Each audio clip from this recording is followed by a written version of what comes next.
مطمئنا همه متوجه تغییرات انرژیکی و فرکانسی زمین شدید که در حال عبور از یک بعد به بعد دیگه است و واکنش‌های زیادی رو در جسم، ذهن و احساسات ما میذاره و ما میخوایم یاد بگیریم که این واکنش‌ها چیا هستن و چطور میتونیم اونها رو به نفع خودمون تغییر بدیم.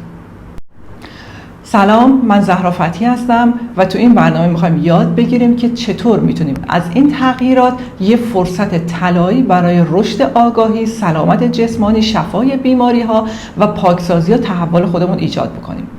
این تغییرات در واقع چند دهه است که شروع شده و همونطور که میدونیم چقدر گذر زمان سرعت گرفته، چقدر سرعت زندگی‌ها بالاتر رفته، چقدر روز و شب و طلوع و غروب خورشید با سرعت اتفاق میفته، اصلا همه چیز سرعت گرفته و این سرعت و شتاب زیاد که توی جهان و تو زندگی‌های ما تو جهان ایجاد شده و رو زندگی‌های ما اثر گذاشته باعث ایجاد خیلی از افسردگی‌ها و واکنش‌های زیاد روی جسم ما، روی احساسات ما و روی ذهن ما شده.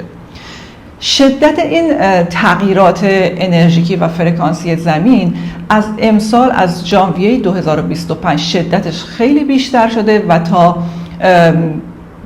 2029 و حتی 2030 هم ادامه خواهد داشت و این به معنی اینه که تغییرات عمیقی توی انرژی و فرکانس زمین داره ایجاد میشه. یعنی زمین داره از بعد سوم جهش پیدا میکنه به بعد پنجم و این جهش زمین تغییرات خیلی عظیمی رو روی موجودات زنده کره زمین میذاره. تو بعد سوم آگاهی انسان‌ها بیشتر بر پایه ترس، رقابت و جدایی بود، ولی تو بعد پنجم انسان‌ها بیشتر به سمت عشق، همبستگی و آگاهی بالاتر حرکت می‌کنند. این یه پدیده، این تغییرات فرکانسی زمین یه پدیده الکترومغناطیسیه که در فضای بین سطح زمین و یونوسفر رخ میده. خیلی از دانشمندان و معنویون گزارش دادن که این فرکانس ارتعاشی زمین که معروف به رزونانس شومان در حال تغییر عظیمیه که در حالت عادی، در حالت سنتی این ارتعاش و فرکانس زمین روی 7.83 هرتز بود، ولی الان که شدت گرفته گاهی اوقات تا بیشتر از 30 هرتز هم میرسه و این تغییرات رو به ضربان طبیعی زمین، ضربان قلب زمین تشبیه کردن که در واقع این ضربان قلب زمین هم شدت گرفته و هم سرعت گرفته و تأثیر این شدت و سرعت ضربان قلب زمین روی تمام موجودات زنده اعم از انسان‌ها، حیوانات و گیاهان تأثیرات خیلی زیادی میذاره که هم میتونه این تأثیرات مثبت باشه و هم میتونه منفی باشه و ما باید یاد بگیریم که از این ارتعاشات و فرکانس‌های زمین به نفع خودمون استفاده بکنیم، در جهت رشد آگاهی، شفای جسمانی و پاکسازی خودمون استفاده بکنیم، نه در جهت منفیش. حالا چطور این تغییرات رو به یه فرصت طلایی برای رشد و شفای ذهنی و جسمی خودمون تبدیل بکنیم؟ ببینید، ابتدا این تغییرات با چالش‌های همراهه و ممکنه مشکلاتی از نظر جسمی و ذهنی برای ما ایجاد بکنه، نه فقط برای ما انسان‌ها، حتی برای حیوانات. یه دفعه می‌بینین یه سگ خونگی که خیلی رام و ملایم بوده یه دفعه به یه انسانی یا به یه حیوان دیگه یه دفعه حمله می‌کنه و حالت وحشیانه پیدا می‌کنه. یعنی این تغییرات روی تمام موجودات زنده زمین تأثیر می‌ذاره و ما باید یاد بگیریم که چطور با این فرکانس های زمین همراه بشیم تا بتونیم ازش استفاده کنیم برای تقویت سلامتی، افزایش آگاهی و تغییرات مثبت تو خودمون و زندگیمون. پس به جای ترس و نگرانی از این تغییرات بهتره که اونها رو بپذیریم، باهاشون همراه بشیم و اجازه بدیم که این دوران ما رو به بهترین نسخه از خودمون تبدیل بکنه. حالا بریم سراغ این که این انرژی ها و فرکانس های زمین که شدت پیدا کرده چه واکنش ها و چالش هایی رو ممکنه برای ذهن ما و جسم ما ایجاد بکنه. خب اول بریم سراغ واکنش های بدن به افزایش فرکانس و ارتعاشات زمین. اول اینه که احساس خستگی و بیحالی ناگهانی میکنید. چون زمین در حال تطبیق دادن خودش با فرکانس ها و ارتعاشات زمینه، ممکنه انرژی خیلی زیادی رو از شما بگیره برای همین تطبیق دادن و یک دفعه شما ممکنه انرژیتون بیفته. یک دفعه برای خود من چند روز پیش این اتفاق افتاد که از صبح که بیدار شدم حالم خیلی خوب بود تا غروب، ولی دم غروب یک دفعه احساس بی انرژی بودن و بی حوصلگی کردم بدون هیچ دلیل خاصی. و ممکنه برای شما هم پیش بیاد که یک دفعه احساس بی‌حوصلگی میکنید، احساس میکنید انرژیتون افتاده یا احساس بی‌حالی میکنید. اینها همون به خاطر اینه که بدن شما داره تطبیق میده خودش رو با فرکانس های زمین و انرژی خیلی زیادی رو از بدن شما داره میگیره. مورد بعد اینه که دردهای عضلانی و مفصلی ممکنه ایجاد بشه در بدن شما، به خاطر اینکه بدن انرژی های قدیمی که توی بدن گیر کرده بود الان در حال خروج از بدن، در حال آزاد شدنه و این آزاد شدن چون انرژی های قدیمی یه جورایی مثل گره های انرژی تو بدن ما مونده، تو همه انسان ها، همه آدمایی رو کره زمین مثل گره های انرژی تو بدن ما مونده از قدیم و الان توی این به خاطر این ارتعاشات بالای زمین که گفتم بعضی وقتا به بالاتر از 30 هرتز میرسه، این انرژی ها آزاد میشن و از بدن خارج میشن و این آزاد شدن انرژی باعث ایجاد دردهای عضلانی و مفصلی میشه. پس نگران نباشید. مورد بعد اینه که احساس سرگیجه و بی‌ثباتی میکنین، چون مغز ما در حال تنظیم خودش با فرکانس هاست. احساس سرگیجه میکنید، احساس منفی میکنید ممکنه تو ذهنتون، اینها همه طبیعیه. مورد بعد افزایش حساسیت به غذاها و محیطه، یعنی بدن شما ممکنه به غذاهای فراوری شده یا غذاهایی که انرژی های پایینی دارن حساسیت نشون بده و شما ممکنه مثلا مشکلات جسمی و یا بیماری برای شما ایجاد بکنه. حتما باید از غذاهایی که انرژی پایینی دارن مثل غذاهای فراوری شده دوری بکنید و اونها رو استفاده نکنید. ممکنه خواب شما، چرخه خواب شما تغییر بکنه و ممکنه خوابهای عجیبی ببینید یا چرخه خوابتون تغییر بکنه، مثلا زودتر بیدار شید یا دیرتر بیدار شید. این تاثیرات هم داره. حالا بریم سراغ واکنش‌های مثبتی که این ارتعاشات و فرکانس‌های زمین میتونه روی جسم و ذهن ما و حتی احساسات ما بذاره. ممکنه شما افزایش شهود و آگاهی پیدا کنید، احساس کنید که ارتباط عمیق‌تری با درون خودتون، با جهان هستی و با خدا پیدا کردید. یعنی یه جورایی در واقع حس ششمتون قوی‌تر شده و خیلی درک‌ها و آگاهی‌های خیلی نابی رو شما دریافت می‌کنید و یه حس خوبی به شما میده.